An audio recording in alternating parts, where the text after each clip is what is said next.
После армии я не знал, с чего начать. Жизнь. Армия, конечно, закаляет тело и дух, но к офисной жизни не особо. Готовит.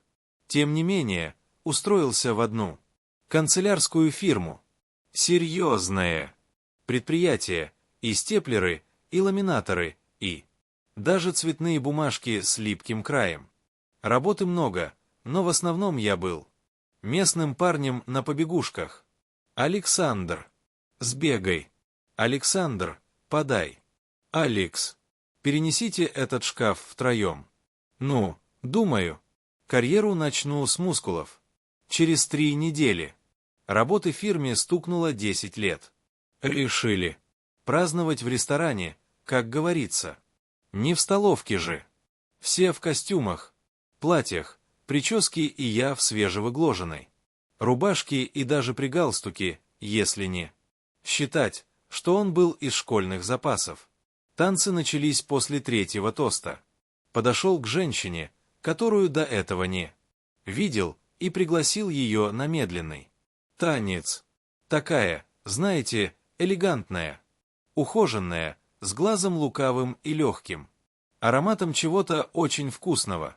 Явно не наши офисные бутерброды. Ты у нас новенький. Да. С улыбкой спросила она. Да, Александр, я месяц как из армии и прямо к вам на склад. А я, Ира, работаю на упаковке. Ну что ж, теперь у тебя есть свой проводник в мир гофрокартона, и подмигнула она. Танец прошел на ура. Ира явно чувствовала себя уверенно. У меня даже голова закружилась и не от шампанского. А я, между прочим, думал, что ты преподаватель с кафедры женской логики. Ляпнул я. Она засмеялась заразительно. Так что даже официант улыбнулся. Мы уже хорошо прижались друг к другу. Когда рядом вырос мужичок ростом не по плечо и с лицом, как у мопса, в обиде. «Ирина», — сказал он с претензией, — «как? Будто я занял его место на любимом кресле. Ты это чего к нему прилипла?» А это потому, что он не наступает мне на ноги, Толя, в отличие от тебя. Пока он пытался потянуть ее за руку, я вежливо, но твердо встал между ними. Он толкнул меня. Я по инерции слегка наступил Ирине на ногу. Она охнула, а я рефлекторно, но слегка приободрил мужчину локтем. Ну так, чисто, по-дружески. И он сел внезапно. Потом ушел сопровождаемый 2 коллегами. «Это что, был твой муж?» — тихо спросил я, пока Ирина наблюдала, как его уводят. Формально, да, по документам, а так. Скорее бытовое недоразумение. Понимаешь, после того, как сын уехал на учебу, у нас все развалилось. И как мы все прояснили, вечер продолжился. Ирина не ушла. Подруги отговорили: да оставайся, у тебя теперь телохранитель в наличии. И мы танцевали, смеялись, шептали на ухо. Какой-то момент мне показалось, что я снова на учениях, только теперь задача не провалиться в глазах Ирины. Когда она собиралась домой, я надел на себя образ джентльмена. Провожу тебя. Мне будет спокойнее, если ты попадешь домой без происшествий.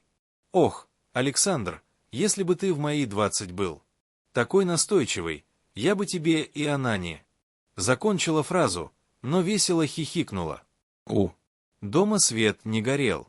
Подожди здесь, я разведаю, сказала Ира. Если муж уже спит, махну тебе из окна. Через пару минут окно на 3-м этаже открылось, и Ирина помахала мне рукой. Я поднялся. Она встретила меня фразой: «Толя храпит. Так, что точно никто ничего не услышит. Проходи, мой защитник, на кухню там». Безопасно. Я скинул куртку и уселся на мягкий уголок. Ирина села рядом и потянулась губами ко мне. Там на кухне все и закрутилось у нас. Да еще и под храп ее. Мужинка. Да, Ирина намного старше, но с ней было тепло. Она смотрела на меня не как на мальчишку, а как на мужчину, пусть и юного. Так завязалась наша странная, немного сумасшедшая дружба.